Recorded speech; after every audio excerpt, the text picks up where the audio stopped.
Os governadores declararam que os repasses são obrigação do governo federal, já que boa parte dos impostos federais pertence aos estados e também aos municípios.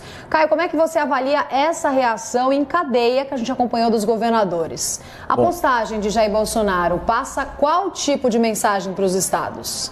Eu vou usar como exemplo o vergonhoso e inadmissível colapso na saúde do Rio Grande do Sul, estendendo aí toda a minha solidariedade às vítimas da Covid-19 e os seus familiares, desse estado que é tão querido para mim. Trago para vocês aqui a manchete da Gaúcha Zero Hora, publicada ontem. Ocupação de UTIs volta a superar 100% e aumenta a fila de espera por leito em Porto Alegre nesse domingo. Diz a reportagem, o número de doentes internados com Covid-19 bateu o recorde da pandemia. Como resultado do esgotamento da rede de saúde, a fila de espera por um leito também se manteve em elevação. 142 pessoas com o vírus em emergências às 3h30 da tarde. Vamos dimensionar a gravidade do problema? Trata-se de 142 almas sem atendimento adequado, precisando urgentemente de hospitalização com terapia intensiva. Agora vamos ponderar sobre o absurdo dessa situação em Porto Alegre.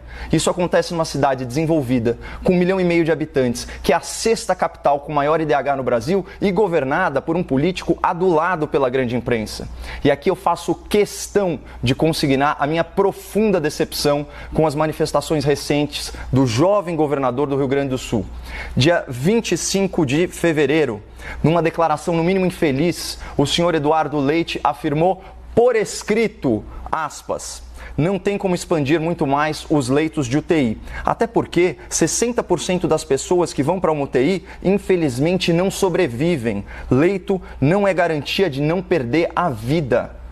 Que lógica perversa é essa, senhor governador?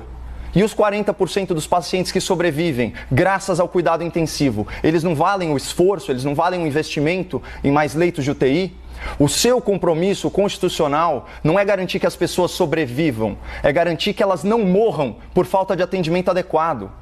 A sua preocupação, na verdade, deveria ser só de ordem humanitária, mas, já que a sua frase denota uma visão utilitarista, quase maquiavélica sobre a gestão pública, eu vou tentar persuadir o senhor a cumprir a sua obrigação de uma outra forma, Ao escancarar essa falta de empatia, o senhor está comprometendo o seu futuro político. Governador, situe-se, ou melhor, comporte-se.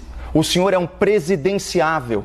Até nós, paulistas, sabemos que Eduardo Leite é o nome preferido e favorito do PSDB para a corrida presidencial de 2022. Mas para isso, o senhor precisa pelo menos fingir que se importa com as pessoas. Então, mais uma vez, ouça o conselho da dona Mariângela. Se você não é generoso por caráter, seja por inteligência. Aliás, falando em inteligência, o governo do Rio Grande do Sul foi bem esperto nessa pandemia.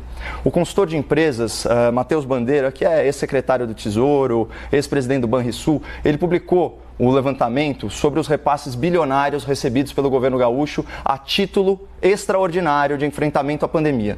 Foram quase 1,940 bilhão de reais para aplicação livre, mais de 830 milhões carimbados para a saúde e mais de 5 bilhões em enrolamento da dívida. Então, no total, foram 7,930 bilhões de reais em verbas federais extraordinárias que encheram os cofres gaúchos. Então, para vocês terem uma ideia aqui, em valores oficiais da cidade de São Paulo, vocês fazem ideia de quanto custa a diária de um leito de UTI, como esses aí que o governador Eduardo Leite desprezou? Apenas R$ 2.100 por dia.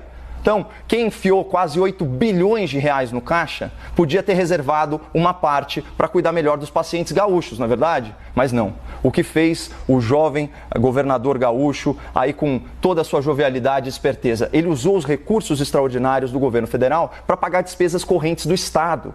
E é o que confirma essa outra manchete da Gaúcho Zero Hora, que foi de junho. Dinheiro do Socorro Federal termina horas depois de entrar nos cofres do Estado. Os recursos evaporaram. E sabe o que é mais triste? Olha esses mesmos fatos noticiados pelo jornalismo amestrado, para usar a expressão do nosso colega Políbio Braga. Como o governo Eduardo Leite conseguiu colocar as contas em dia depois de 2 anos? É fácil de responder. Com dinheiro do governo federal, desviando recursos que poderiam ter sido alocados no enfrentamento à pandemia.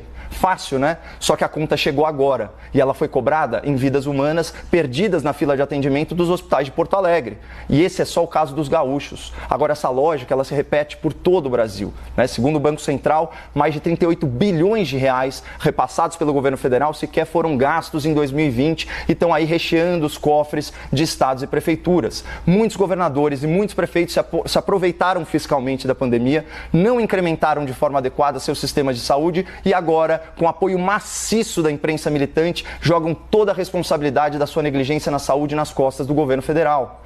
Então, do ponto de vista fiscal, essa pandemia fez o país empobrecer, enquanto estados e municípios enriqueceram.